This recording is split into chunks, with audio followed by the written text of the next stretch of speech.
In the latest episode of The Cleaning Lady, Robert's paranoia reaches that point where he starts to make life or death decisions for other people, and because of Chris piquing Detective Flores' curiosity, it makes it so that Marco's death is something that cannot be avoided anymore and has to be addressed immediately. So, starting off with Robert's paranoia, despite Armand's history with FBI busting, the questionable relationship he could have with the FBI, rather than him get the brunt of the failure of the Cortez deal, never mind Cortez being killed, instead Cortez's right hand gets killed because he just so happened not to be there at the time. So Robert's suspicions make it so that he sees him as a potential rat. But even though Robert has that man killed through suffocation, that doesn't leave Armand and Tony off the hook. So with them, instead, he decides he's going to start up a new deal. And with that, he's going to have it at La Habana to make it so that if something goes down, it's not just on Armand and Tony to a certain degree, but also Nadia gets brought into it. Now, as for whether he sees Nadia part of this, I would say he's still very much blinded by whatever residual feelings he has for Nadia, so while he does question her, he drops it quickly when it comes to her.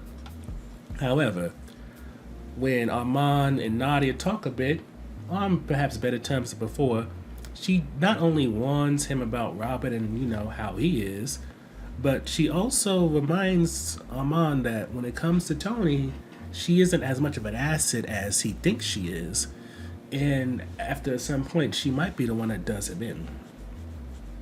I mean, and she's not technically wrong, because lest we forget, the original plan for Tony when it came to Armand was to snitch on him to send him to jail, so who knows if she may ever come to a point where all the stuff he did for Luca is no longer sequential? Sequential? No longer matters because now it's a threat to Luca, and with that, she has to choose her loyalties, which of course will be to her son. So for the second topic, we're going to get into the whole Detective Flores thing, and to make a long story short, while Chris doesn't get arrested, he does get brought in for questioning. Fiona tries to get involved and kind of impede it a little bit, but apparently the laws in Nevada make it so even if someone's a minor, someone who's not even 16, because apparently Chris is like 15 or less, you can question a minor without the parents. So when Fiona becomes too much of a nuisance, Detective Flores shoos her off. Luckily though, Tony is able to get Garrett involved, and because Tony's part of an FBI investigation, Garrett is able to get Detective Flores off the case and pretty much wipe this whole situation clean. Now, this doesn't mean that when it comes to Michael's death that Tony is, clear, especially since she lies to him not only about her involvement, but she also tries to make it seem like she did it, but I guess the way Garrett's seeing it right now is that his slate isn't clean, so hers not being clean is whatever. Never mind that this technically could be something he can dangle over her head in the future. Never mind Chris's head when he decides to confess.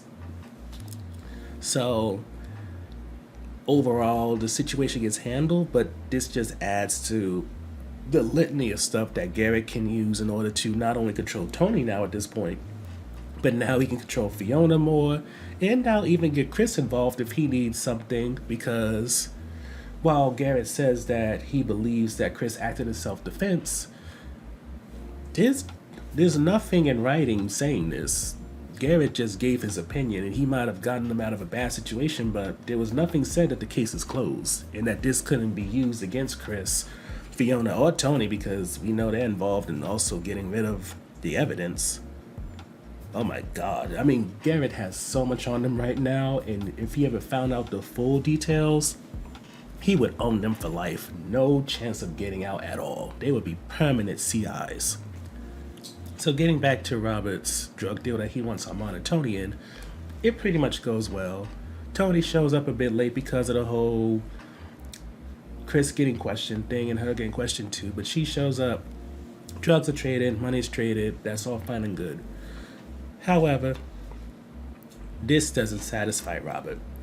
He now has to question between Armand, Tony, and Maya, who ultimately is the rat. His bet's on Maya, but he wants it to be where Armand kills Maya instead of him, just to prove a point. Armand originally is not really for this, but then it becomes a case of either you shoot Maya or I shoot Tony, thus leading to Armand shooting Maya. And within a couple of days, the FBI finds Maya's body, and of course, once Garrett sees that, he moves all that hatred and anger that he had toward Cortez over to Robert's direction. And with that, you can fully expect him to be reckless when it comes to taking Robert down, which could be helpful to Armand as long as Garrett never learns that he's the one that pulled the trigger. So the highlight for us is that Garrett is about to get real reckless, and through him getting reckless, but still having someone who is, trying to do things by the book, we may finally learn something about Robert besides what feels like a basic amount of information. We know he has some form of obsession when it comes to Nadia. We know that he's a loan shark for a lot of the major players in Vegas. But outside of that, Robert still is just... We know so little about him that he almost feels like a middleman. And it's starting to get kind of worrisome, especially if this show is supposed to go beyond a second season, going to a third, maybe beyond that. So when it comes to on-the-fence topics, one of the things we're worried about right now is Chris's future on this show, because as we've seen, kids on this show, they're not consistent when it comes to character development, storyline, anything like that. Luca was kind of a main focus in season 1 because of his sickness, but once that got eliminated, he barely got seen and pretty much has just been used as Tony's drive for doing everything. But as for the character itself, he pops up every now and again, but that's it. Jazz, as we've seen, even with her father showing up, hasn't really become a notable character at all. So with Chris having his moment in the sun for the first couple episodes, now the question is, what are they going to do with him now that his first notable arc is over? Are they going to just have him fade off into the sunset like Luca did? Are they going to have him, like we've kind of theorized could be possible, kind of get involved with Tony stuff, maybe in a good way, maybe in a bad way? It's really hard to say, and I just don't want to see an actor who showed promise thanks to the writers investing in them, losing that investment and then kind of just being there, which I get means you still get a check, but at the same time it doesn't really benefit you if you're getting a check for not doing anything notable. You know what I mean? It's kind of like how a lot of people saw Shailene Woodley when it came to Secret Life of the American Teenager or whatever. Yes, she was getting a check and she was on a long-running show, but if you're not really being utilized in a way that kind of showcases that you have talent and you're not just good at remembering your lines and also your placement in terms of where you have to stand at any given time, what does that mean for the future of your career, really? So the second on the fence topic for us is Robert, and it's mainly because I don't know at what point should you give up on a character. How many episodes do they need to be built into somebody that's notable, formidable, or even someone who, if just for a season, is supposed to be good?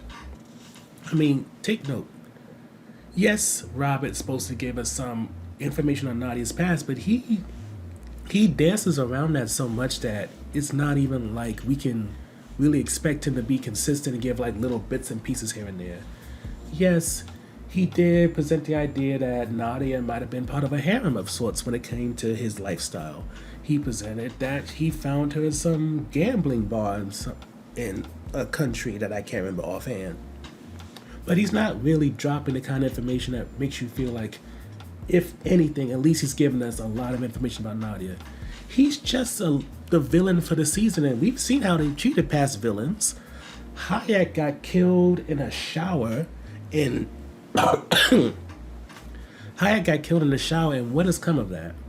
We haven't seen like an implode of all the different gangs trying to take over his territories and businesses. We haven't even seen his daughter get involved and like ask questions about what happened to her father in prison, especially considering I would assume she knew that Hayek and Amon were in the same vicinity. So you would think she'd be asking him, what did you hear? What did you know? What did you do? Yada, yada, yada. Or her even maybe harassing Nadia if she knew that Armand and Hayek were on bad terms, and her trying to really make La Habana a pain in the ass for Nadia to try to run, never mind make independent. Yet none of that happened. So when it comes to Robert, who's supposed to be the new Hayek, it's like you're not as menacing as the previous one. You don't have the presence of the previous one. You pale in comparison in every single which way, even in terms of getting your hands dirty. For yes, Robert this episode stabs Cortez's right hand man in the hand, but we still don't get the performance. We don't get the oomph. And at this point, it's like, should we just expect the villains to just get worse and worse, and then when this show feels like it needs a little bit of a pop, it's gonna kill them off, like we saw how Cortez got killed off? Is that what this show's gonna start doing now? Overall, I feel like the cleaning lady is starting to rely on deaths in the hopes it can shock you in the short term over crafting something compelling over the long term.